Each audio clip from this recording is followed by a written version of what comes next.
आज बीड जिल्ह्यामध्ये मराठा समाज बांधवांनी शांतता रॅली काढण्यासंबंधी आज त्या ठिकाणी निर्णय घेतला। आज ती रॅली होते।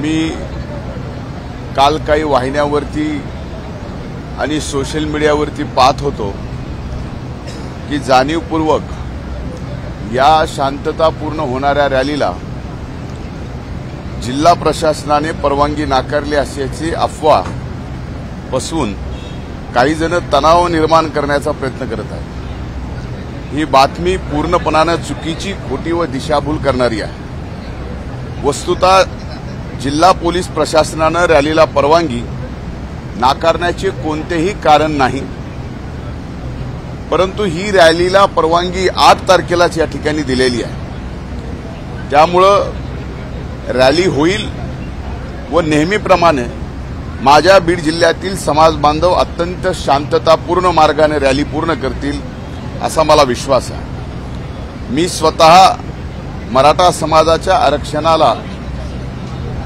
या ठिकाणी 1998 पासून या चळवळीत आहे आणि एक कार्यकर्ता म्हणून आजपर्यंत मराठा समाजाला आरक्षण मिळावं यासाठी माझी स्पष्ट भूमिका मांडलेली आहे। सभागृहात विरोधी पक्ष नेता असताना, एक सामान्य कार्यकर्ता असताना या ठिकाणी मराठा आरक्षणासाठी मी स्वतः रस्त्यावर उतरून लढा दिलेला आहे।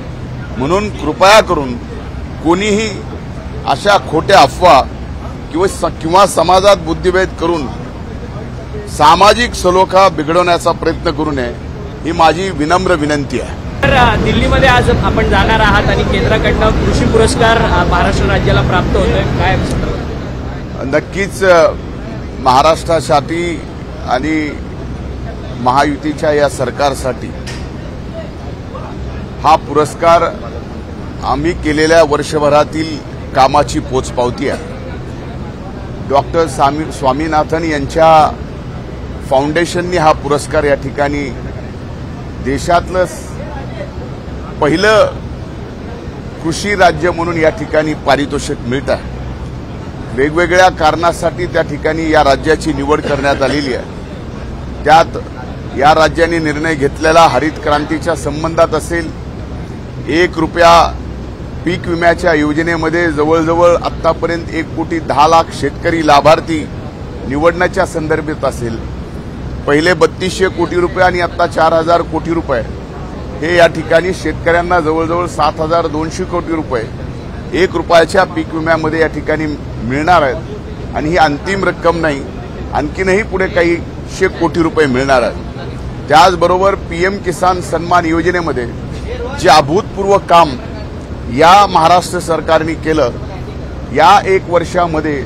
जवळजवळ पीएम किसान सन्मान योजनेमध्ये राज्यातील 20 लाख शेतकरी लाभार्थी म्हणून नव्यानं या ठिकाणी पीएम किसान सन्मान योजनेमध्ये आपण आणले।